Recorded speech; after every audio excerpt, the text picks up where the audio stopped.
everyone, it's Miss Jennifer from the Central Library. I'm back for a DIY sensory with you all.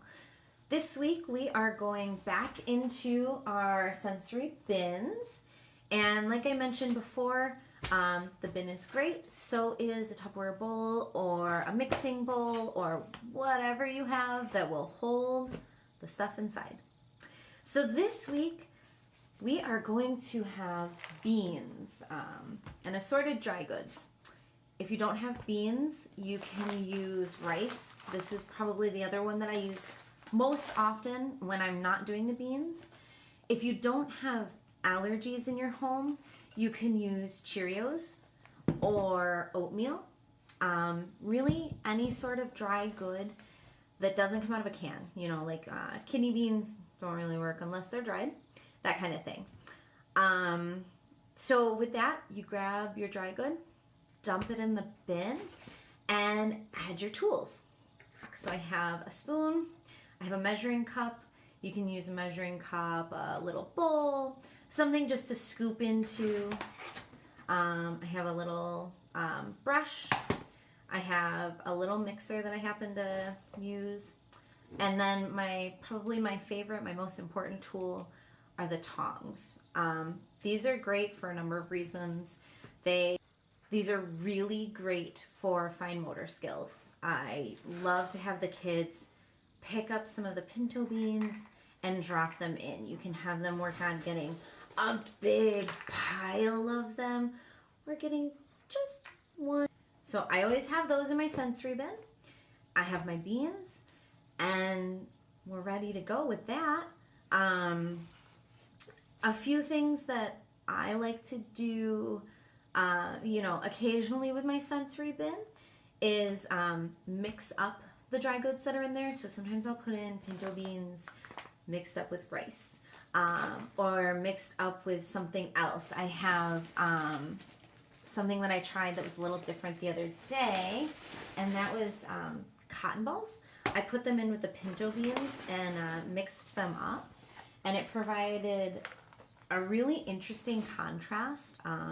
The feeling of the smooth bean against the more rough texture of the cotton ball was very interesting. We did some great sorting activities with that. One other thing that I like to try and do when I have any of the dry goods in the sensory bin is like a little bit of a mix-up, is sometimes to add toys. So in my house, dinosaurs are very popular. So I have some dinosaurs, and I'll just put them in there with everything else. So as you can see, it's a bit of a full bin right now, but we have a lot of fun trying to like bury the dinosaur and then do like a dig, kind of like a paleontology thing. And you can use the brush to brush the beans away, or the spoon to dig out the dinosaurs, or whatever toys you have in there. And again, that's why for this specifically, I use the dry goods, the dried beans, the rice, uncooked rice, the oatmeal, the Cheerios, that kind of thing. And obviously, this is one that I keep a very close eye on my toddler with. He's usually pretty good about not putting them in his mouth, but every now and then he'll try.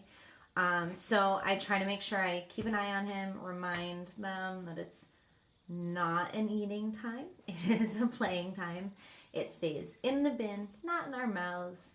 And usually it goes really well. And this is one that, at least with my son, he'll sit forever, just burying his dinosaurs, digging them out, burying them in again, seeing how many dinosaurs he can fit in the bin at one time, all sorts of things. And he loves to scoop and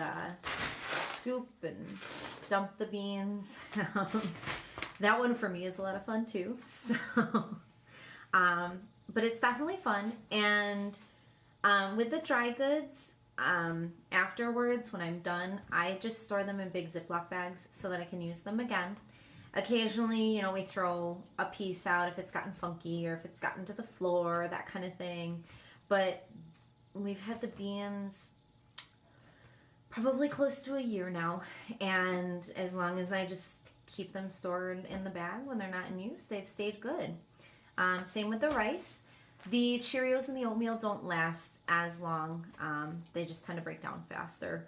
But you can still get several uses out of those before you might have to throw those out. So that is our sensory bin for the week. And if you have any questions, feel free to comment below and I will answer. And good luck. Have fun.